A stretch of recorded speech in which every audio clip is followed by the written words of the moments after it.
Là, ça commence à craindre pour de vrai, parce que dans cette région du monde, si jamais ça pète, là, c'est pas l'histoire de l'Ukraine avec la Russie, bien que le conflit ukrainien est très grave, mais là, dans cette région du monde, là, si ça pète, ça va être un truc de fou. Je m'explique, le Proche-Orient, ça a toujours été la poudrière. Et là, ce qu'a fait Israël contre l'ambassade d'Iran, je crois que c'était la semaine dernière, ou le consulat en Syrie, il y a eu 16 morts, il y a eu un bombardement. L'Iran vient de promettre une réponse, donc une réponse militaire. Ils viennent de saisir un bateau, a priori de MSC Harris, qui était destiné à Israël, donc dans le détroit d'Ormuz. Là, ça commence vraiment à craindre. Parce que si ça pète entre les deux là, et qu'on plonge vraiment dans un conflit armé entre Israël et l'Iran, eh bien c'est toute la région qui risque de s'embraser. Et là, ça va être l'affrontement direct entre les deux blocs. Donc le bloc russo-chinois, iranien, syrien.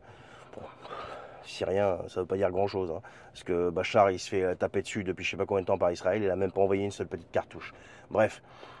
Et l'autre bloc, donc le bloc atlantique, hein, les États-Unis, Israël, donc, et eh bien, le reste des pays de l'OTAN. En plus, les États-Unis, eh bien ça c'était logique, c'est une surprise pour personne, ont tout de suite expliqué qu'ils allaient soutenir Israël. Et ils ont déjà envoyé des troupes pour renforcer les troupes américaines dans la région. Donc si jamais ça va jusqu'au bout et que l'Iran frappe Israël et que ça part en conflit armé, là on n'est plus du tout sur le même discours que la guerre entre la Russie et l'Ukraine. Mais le problème dans tout ça, c'est que comme d'habitude, c'est jamais ceux qui décident de se faire la guerre qui se la font et qui en pâtissent. C'est toujours, un, les militaires, et deux, les populations civiles. On en saura plus de toute façon dans quelques jours. Là c'est l'affaire de quelques jours, voire maximum une semaine, mais je pense pas que ça va tenir une semaine. À mon avis, si ça pète, ça va péter avant. Une bonne soirée à vous et à très bientôt.